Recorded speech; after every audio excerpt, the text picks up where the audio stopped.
Something we forget, or maybe don't even know about our desires, is that we have the answer to them. The answer to our desire to having it, the path to get there, is already like built in with a desire, if you will. Or you can think of it like if you can imagine it, then you have the capacity within you to hold the space for it, to take the right action, to carry yourself perfectly, to embody that state and live that state and be that person. So if you're imagining having a clear, free mind, like it's within you that you can do that. Like you wouldn't fathom it and think of it if it wasn't a real possibility for you, okay? And so what we forget about that is that that means that's what we need to focus on. That's what we need to leave room for. That's what we need to allow our subconscious mind really to guide us through. We don't have to overanalyze and hyperfixate and force our way to our goals, but we do need to allow ourselves to move toward them.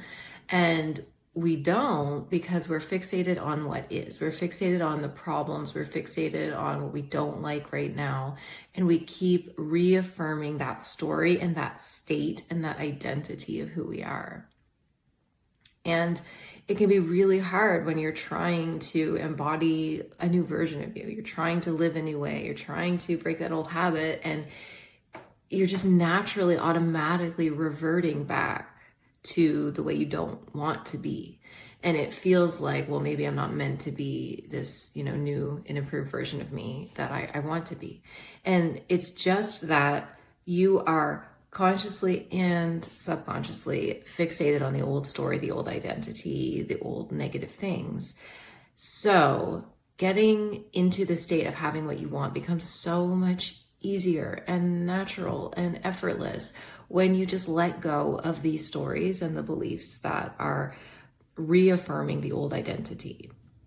And this does often require a little bit of self-reflection, of acknowledging what those stories are, acknowledging what you're still holding on to that you may have forgotten you're holding on to, and letting it go, right? A bit of a process there, right? And as much as you don't have to do that by any means, that little inner work is really helpful for your logical mind to like put together a little puzzle and solve it and let it go. So there's this kind of closure that you get from releasing those outdated stories and beliefs that you're like, oh, I see them, I pick them up, I look at them, I feel them, I let them go.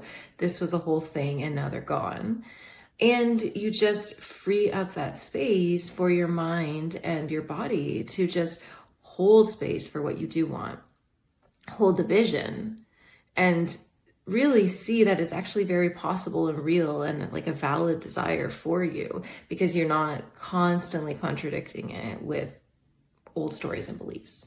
So if you want to change, acknowledge that yes, it's for you. It's absolutely yours. There's this concept I love, and it's called entelechy.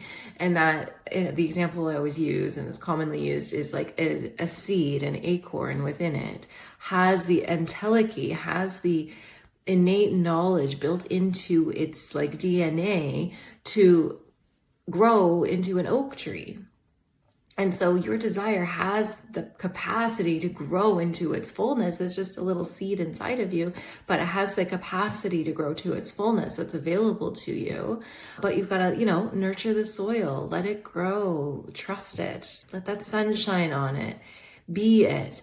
And so just letting go of all the things that are saying it's not, right? That are hiding it in the shade and kind of keeping it stuck. That's how you're going to let it grow. So it doesn't require force. It does require embodiment, like acknowledging it, accepting it's yours, choosing it's yours. And that is infinitely easier when you let go of the beliefs that are blocking you from just landing there. So if you want help with that, just book a free consultation to chat. Otherwise, I'm wishing you the very best. Take care.